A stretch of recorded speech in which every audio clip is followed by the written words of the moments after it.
Up on the rooftop. So, back home, the house I grew up in, for my day off, helping my parents with a little painting project. So I'm up here on the roof. They got me painting these places up on the roof that you can't really see from the ground, right? No one really sees these places. They're kind of a pain to get to. I gotta kind of lay down and crawl back up in there to paint it. So the temptation for me, big time, is to say, hey, nobody sees this.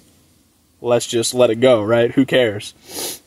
Well, it's important to paint it, right? Because it's still, gets some exposure to the weather, right? To the wind, to the rain. So it needs to be painted just to keep it up, just to protect the wood siding.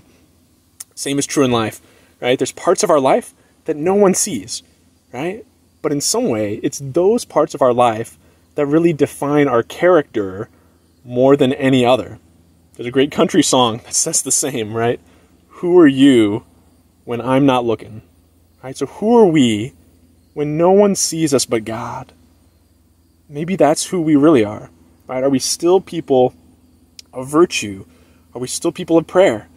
Are we still people of faith, hope, and love, even when no one's looking?